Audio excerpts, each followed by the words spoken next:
The real reason they want to ban your cash, and trust me, you have never heard this before, it is time to sit down and grab a stiff drink. I'm going to explain this to you in 3 simple, fast steps. And at the end of the video, I'm going to have you tell me what you think of a cashless society using my official Go scale. More on that later. Step number 1, we're going to go over the usual reasons you think they want to ban your cash. First and foremost, negative interest rates. And how this works is the Fed drops rates, let's say 5%, so all the banks who have money reserves with the Fed, they have to pay 5% on that money. Of course, the banks don't want to do this, so they lend all of that money into the real economy. This boosts consumption and it decreases savings. None of these people want to lose money because the banks are charging them negative interest rates as well. So they spend and buy new cars, new houses. They don't save a penny. And according to the Keynesians, of course, this will produce a booming economy, because what is better for society than for you to spend every single dime you earn and not save a penny? The problem with that, as Richard Werner, economist and international banking expert, has pointed out, the banks actually don't lend the reserves that they have on hold with the Fed. If they don't lend out these reserves, that means that we can cross off increased lending, increased consumption, and them actually being concerned about the economy. That is off the list. That brings us to number 2. A little lesser known component of a cashless society would be the government's ability to do bail-ins. If there's no cash in the system at all of your excess productivity is held in this banking system in the form of digital currency, there would be no way for you to extract that from the system if Uncle Sam, who's got his eye, you can see right here, on your money, wants to come in and grab that money and take it for himself, because he is $23 trillion in debt and running $1 trillion deficits. Although this makes a lot of sense, this isn't the main reason why they want to ban your cash. So we're going to take that one off the list as well. Step number 2, the real reason they want negative interest rates. If we assume Richard Werner is correct, and obviously he's right here, beard, bald head, and that's banks can't lend reserve, this changes everything. What do I mean by that? The banks can't take these reserves out into the system. So if the Fed drops interest rates to negative 5%, that becomes a tax that all banks have to pay on these reserves that are stuck at the Fed. That would decrease the amount of reserves in the system. If there's fewer reserves in the system, that means that there would be fewer loans. To be clear, the banks aren't lending out the reserves, but the reserves are necessary to back up the deposits that are created by the loans themselves. In other words, the reserves make the loans possible without the banks actually lending the reserves themselves. If you're not completely following, don't worry about it. I'm going to explain it further in the pinned comment below. It'll definitely be a topic of a future video, so stay tuned. The bottom line is negative interest rates put tremendous pressure on small retail banks, decreases their ability to lend, increases cost through additional regulation. If it flattens the yield curve, this puts a lot of pressure on their margins, and it increases the cost to the consumer. Because the small retail banks can't make money through traditional lending, they've got to nickel and dime you to death, and this makes them a lot less competitive in the eyes of the consumer. So why would they want to create this type of environment for the small retail banks? To answer that further, let's go to an article from Richard Werner himself.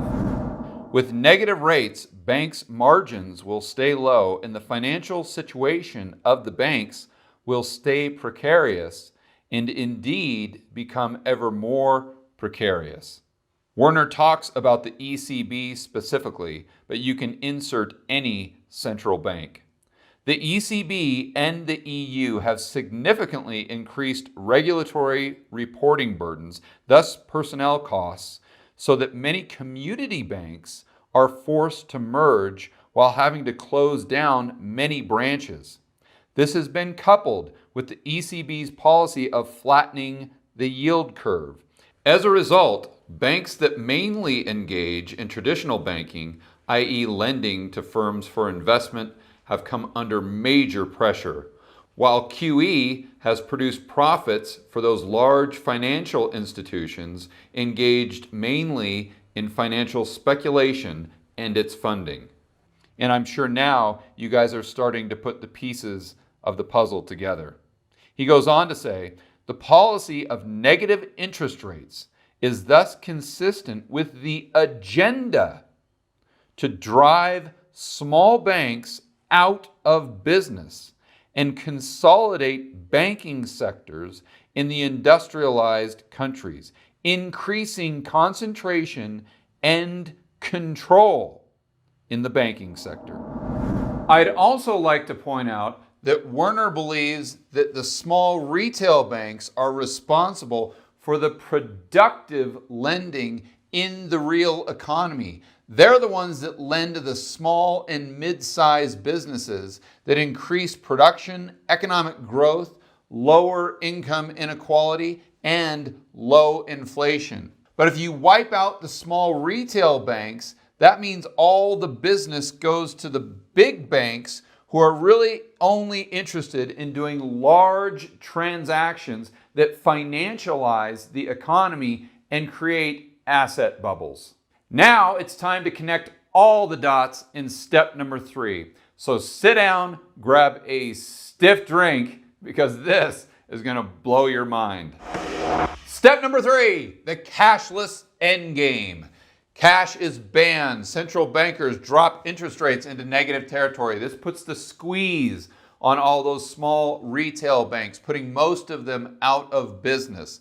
As a result, the real economy shrinks because small and mid-sized businesses, the backbone of economic growth, don't have access to funding. The average people look to the Fed and the government and say, oh, please protect us. We can't get ahead in the real economy anymore. They say, no problem, there's a Fed put. So all of the average Joes take their resources and put them into the financial economy because now this is the only way that they can get ahead. So they bet on asset prices, speculation, and timing bubbles. So as the real economy is decreasing in size, the financial economy is increasing in size exponentially, making all of these bubbles bigger and bigger and bigger. The central banks know this. At some point in time, it all comes crashing down. When it does, the big banks go to the central banks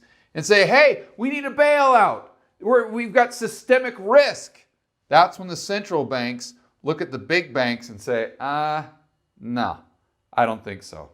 They let them fail. The central banks have then wiped out the small banks and the big banks, so they are now the only game in town.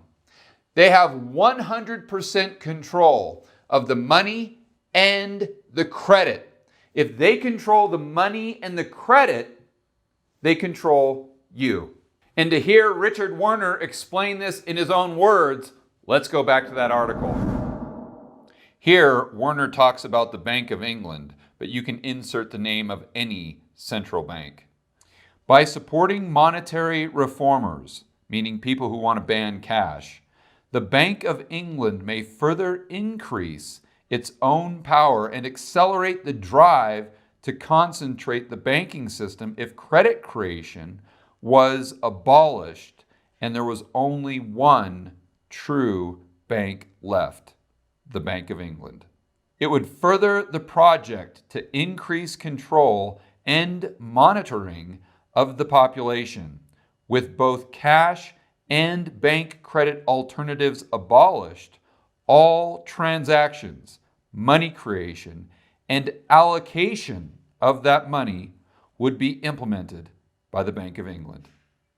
Werner goes on to imagine how the PR departments of the central banks and the mainstream media would spin this, how one could increase their security and safety with this digital money. What if one loses one's direct debit card?